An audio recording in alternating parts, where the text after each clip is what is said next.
भगवान की जय। प्रेमियों, इस अखुट मस्ती के समुद्र में धरा पर जो आनंद की गंगा बहाने के लिए श्री नंगली सरकार ने अवतार लिया और उनका ये प्रसाद आशिक दीवाने संतों के माध्यम से जन जन तक पहुंचा रहे हैं।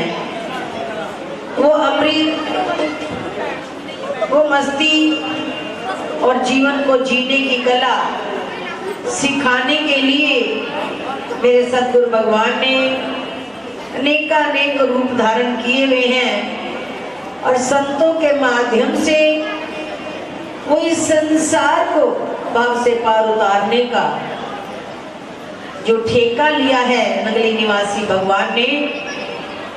प्रेमियों, उनकी शक्ति, उनकी महिमा अकथनीय अवर्णनीय जग जाहिर है, ग्रंथ भरे पड़े हैं और संत भी नेति नेति कह करके इस बात का प्रमाण देते हैं। अनेकों बार कहा कि मेरे सतगुरु के जैसा ना कोई है ना कोई होगा, तो ये सत्य है। एक बार श्री गुरु महाराज जी पाकिस्तान में आश्रम में विराजमान थे।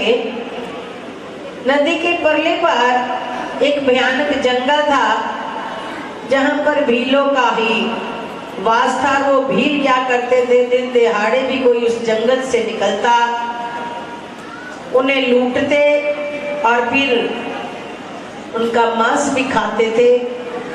एक बार श्री गुरु महाराज जी नगली निवासी भगवान जी सैर करने के लिए मौज बना ली उधर जाने की। जो भी सेवादार संत महापुरुष साथ जाने वाले थे सबको इनकार कर दिया कि आज आपने अकेले सैर पर जाना है। जब नदी के परले पार गुरु महाराज जी जाने लगे तो प्रार्थना की सेवादारों ने, गुरु महाराज जी उधर आप अकेले ना जाएं। कहने लगे कोई हमारे पीछे नहीं आएगा। आज्ञा का किसी ने उल्लंघन नहीं किया, सभी आश्रम पर रुक गए। गुरु महाराज जी जब उस जंगल में अकेले गए, चार भील जिन्होंने जो इसी कर्म के कारण उस जंगल में रहते थे, तो गुरु महाराज जी को चारों तरफ से जब उन्होंने घेरा, कहने लगे जो कुछ भी है आप दीजिए। गुरु महाराज जी मुस्कुरा के कहने लगे हम आपके सामने खड़े हैं, देख लो जो कुछ हमारे पास है। क्योंकि मायापति ने कभी माया का स्पर्श ही नहीं किया था। तो गुरु महाराज जी कहने लगे हमारे जेब में तो एक रुमाल के सिवाय और कुछ नहीं है। उन भीलों ने गुरु महाराज जी की जेब में हाथ भी डाला, सिवाय रुमाल के और कुछ न मिला। तो कहने लगे अच्छा और कुछ नहीं तो हमारा भोजन तो हमें मिलेगा ही ना। गुरु महाराज जी कहने लगे ठीक है, मैं आपके पास खड़ा हूं, आप जो चाहो सो इस शरीर कर लेना इस शरीर का, लेकिन अपना इस काम करने से पहले एक मेरी बात मान लो। बोले क्या? गुरु महाराज जी ने सामने दूरी पर, काफी दूरी पर एक चिता जल रही थी, उस चिखा पर उंगली का इशारा किया और नजर डाल दी। उन दो भीलों से कहा कि वो जो सामने चिखा जल रही है उस जलती चिखा में से पहले जाकर के दो जलती हुई लकड़ियां लेकर मेरे पास आ जाओ, उसके बाद आप चाहे जो मेरे शरीर से कर लेना।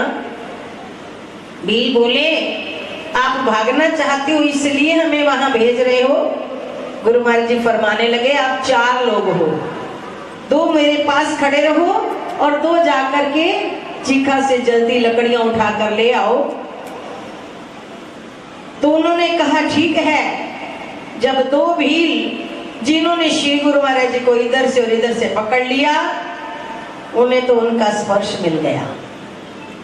और वो जो दो थे लकड़ी लेने गए तो चिता जल रही थी और जैसे वो लकड़ी उठाने लगे तो उन्होंने अपनी आंखों से देखा और कानों से सुना, धर्मराज का और यमराज का झगड़ा हो रहा है उस चिका के ऊपर।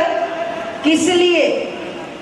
यमराज कहता है इसने सारी जिंदगी पाप किए हैं, कोई पुण्य कर्म नहीं किया, ये नरकों में ही जाएगा। और धर्मराज कहता है चाहे इसने तमाम जिंदगी पाप किए हैं, लेकिन वो सामने जो महापुरुष खड़े हैं उनकी एक नजर पड़ गई है और उनकी एक उंगली का इशारा इस जल्दी से का पर आ गया। श्री गुरु महाराज की।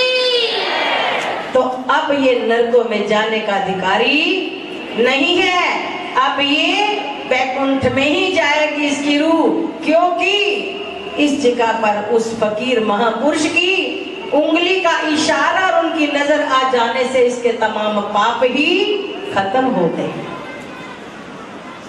जब दोनों ने जो लकड़ी उठाने आए थे उन्होंने आंखों से देखा और कानों से सुना, तो गुरु महाराज जी के पास जब लकड़ी लेकर आए तो चरणों में गिर पड़े और जो दो स्पर्श करके खड़े थे जिन्होंने श्री गुरु महाराज जी को पकड़ा हुआ था, उनका स्पर्श पाते ही उनका सर से लेकर पांव तक मन बुद्धि विचार सब कुछ बदल गया।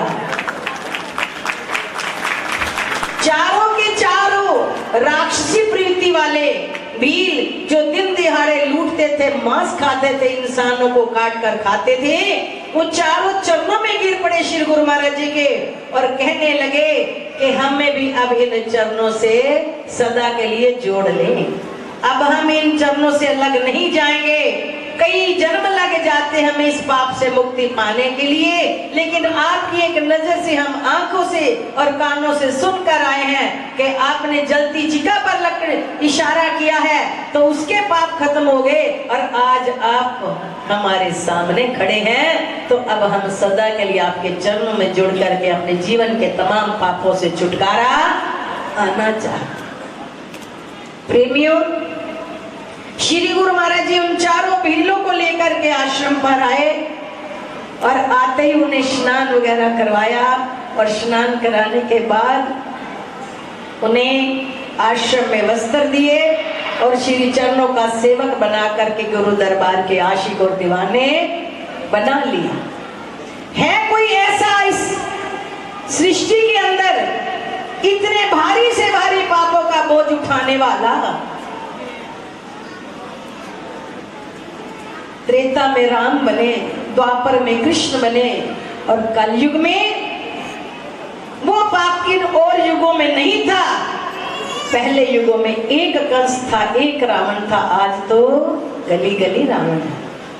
लेकिन इतने भारी राक्षसी प्रवृत्ति के जीवों का कल्याण करने का जो ठेका उठाया मेरी नंगली निवासी भगवान ने, इतना घोर तप किया, इतनी यातनाएं सही, लेकिन अपने मुख में कोई दाना डालने के लिए नहीं, माया का स्पर्श करने के लिए नहीं, केवल अपने दादा गुरुदेव भगवान जी के वचनों के अनुसार ये अपने शरीर का एक तिल मात्र भी उन्होंने परमार्थ से अछूता नहीं छोड़ा। ऐसे नहीं इस जगत के अंदर गली गली कूचे कूचे, आज सृष्टि के अंदर केवल इस भारतवर्ष में नहीं, तमाम विश्व के अंदर, संसार के अंदर 24 घंटे मेरे नंगली निवासी भगवान की पावन आरती हो रही है। कभी हिंदुस्तान में प्रभात होती है, कनाडा में कोई समय, अमेरिका में कोई, ऑस्ट्रेलिया में कोई, कुल संसार के सभी देशों में 24 घंटे नंगली निवासी भगवान जी की पावन आरती, दादा गुरुदेव भगवान जी की पावन आरती हो रही है।